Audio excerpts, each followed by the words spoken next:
Hello दोस्तों, आज की इस वीडियो में दोस्तों हम लोग यहाँ पे सामाजिक विज्ञान प्रथम पाली का जो है फर्स्ट सिटिंग का जो है क्वेश्चंस देखिए 2022 का 19/9/2022 का क्वेश्चंस ऑब्जेक्टिव इसमें दिया गया है। हम आप लोगों को बताने का पूरा प्रयास करेंगे जिससे दोस्तों आप लोगों को प्रॉब्लम नहीं होगा। ये बहुत ही इंपॉर्टेंट क्वेश्चंस है। और एक बात और बता दें कि दोस्तों ये क्या होता है कि रिपीट होता है, हर एक एग्जाम में आप लोगों का रिपीट होता है ये सब क्वेश्चंस, ठीक है। इसलिए हम ये सब सेशन लेके चल रहे हैं कि आप लोगों को कभी भी दिक्कत नहीं होगा और ये सभी सेशन को आप लोग आराम से तुरंत बना सकते हैं। देखिए पहला हम क्वेश्चन स्टार्ट करते हैं दोस्तों, ये बहुत इंपॉर्टेंट है। देखिए मुद्रण कहाँ से कहाँ का आविष्कारक, ये मुद्रण कह रहे हैं मुद्रण कहाँ का आविष्कार हुआ, कहाँ हुआ था।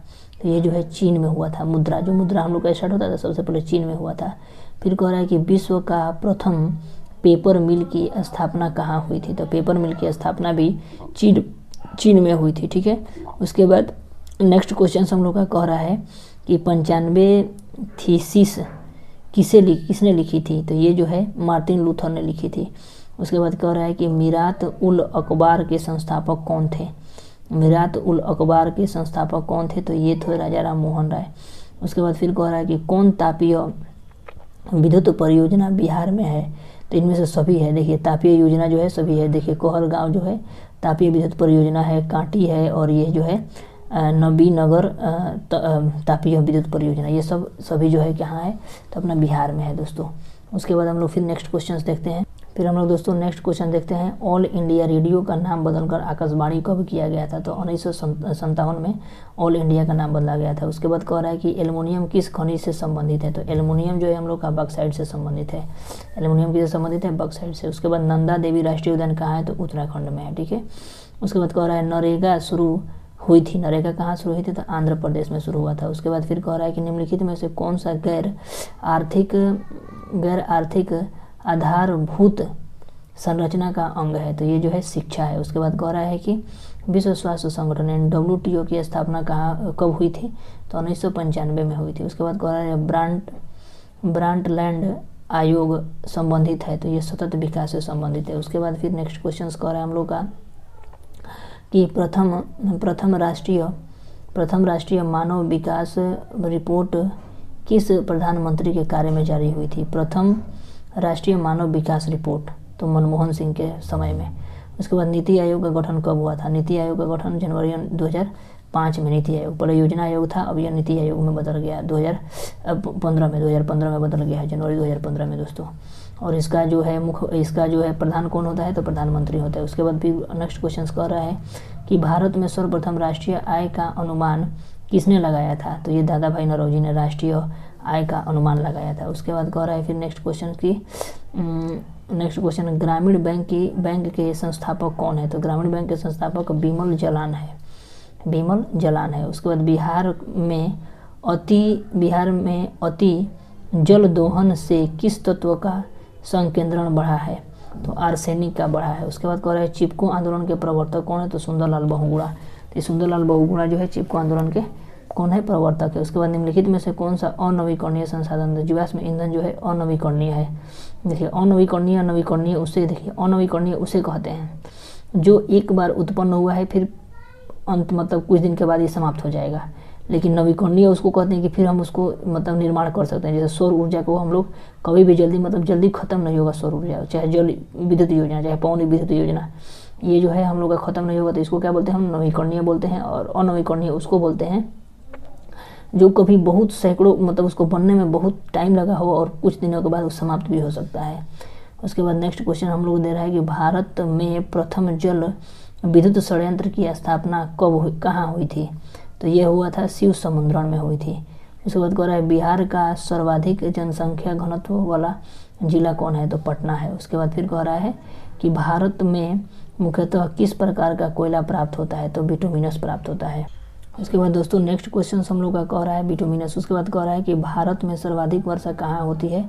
तो मासिनराम में होती है। पहले चेरापूंजी में होता था और मासिनराम में होता है। उसके बाद कह रहा है कि बिहार में प्राचीनतम नदी घाटी कौन सा है। तो दामोदर परियोजना जो है प्राचीनतम है।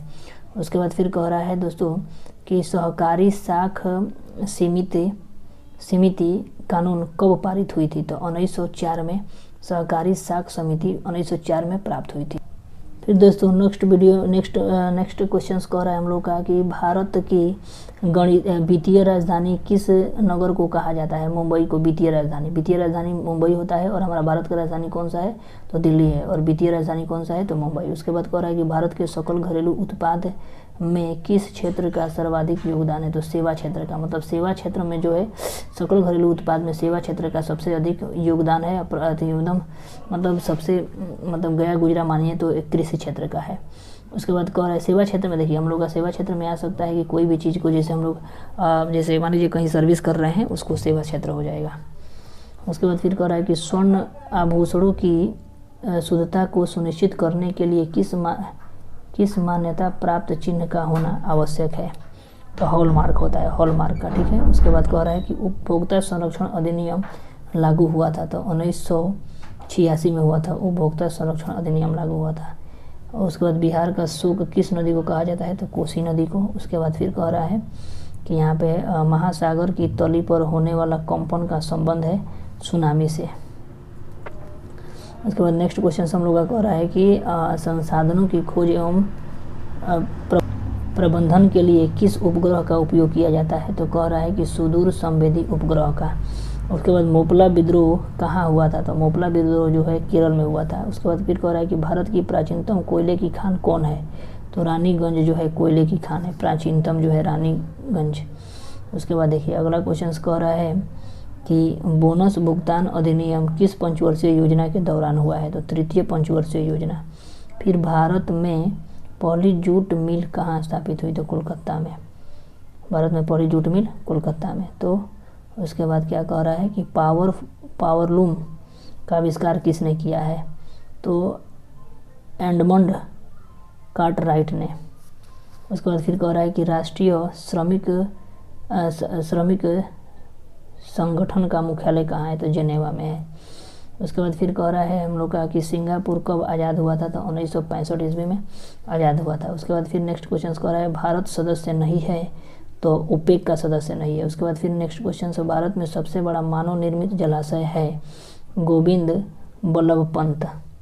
उसके बाद सर्वाधिक बाढ़ प्रभावित क्षेत्र कौन सा है तो बांग्लादेश में सर्वाधिक होता है बाढ़। उसके बाद फिर कह रहा है कि यहाँ पे मानचित्र का नीले रंग किससे संबंधित होता है तो मानचित्र का नीला रंग जो है जल से संबंधित होता है। उसके बाद गुजरात का कच्छ प्रदेश किस भूकंपीय पेटी में है तो ये जोन 5 में है। उसके बाद कह रहा है उत्तर रेलवे का मुख्यालय कहाँ है तो नई दिल्ली। उत्तर रेलवे का मुख्यालय कहाँ है तो नई दिल्ली में। उसके बाद दोस्तों नेक्स्ट कह रहा है कि पंजाब में भूमि निम्नीकरण का मुख्य कारण क्या है तो अधिक सिंचाई है भूमि निम्नीकरण का। उसके बाद कह रहा है भारत का संवैधानिक अध्यक्ष कौन है तो ये राष्ट्रपति होता है संवैधानिक अध्यक्ष। मतलब कहा जाता है कि भारत का प्रथम नागरिक किसको कहा जाता है तो राष्ट्रपति को भी कहा जाता है। उसके बाद अंगकोर वाट मंदिर कहाँ है अंगकोर वाट मंदिर तो ये जो है कंबोडिया में है। उसके बाद बक्साइड का सबसे बड़ा उत्पादक राज्य कौन सा है तो उड़ीसा है, बक्साइड का उड़ीसा है। उसके बाद सूचना का अधिकार कब से लागू किया गया तो 2005 से। सूचना का अधिकार 2005 से लागू किया गया है। इस प्रकार दोस्तों हम लोग इस क्वेश्चंस को डिस्कस किए हैं। और ये देखिए ये हम लोग का गोल्डन बुक बिहार बोर्ड का है जो न्यू पैटर्न 2023 का है दोस्तों। इसी क्वेश्चंस को हम लोग पूरा डिस्क्राइब करेंगे इस चैनल पे। और इस चैनल पे नए होंगे तो चैनल को सब्सक्राइब करिएगा, हर एक क्वेश्चंस को आप लोगों को मिल जाएगा ऐसा सब चीज़। चलिए मिलते हैं नेक्स्ट वीडियो में दोस्तों चैनल पे नए होंगे तो चैनल को सपोर्ट करिएगा क्योंकि ऐसे क्वेश्चंस आप लोगों को इस चैनल पे मिलता रहेगा हर एक चीज़ को डिस्क्राइब कर करके और हम लोग पढ़ा रहे हैं इस पर। ठीक है, आइए मिलते हैं नेक्स्ट वीडियो में, तब तक के लिए जय हिंद दोस्तों।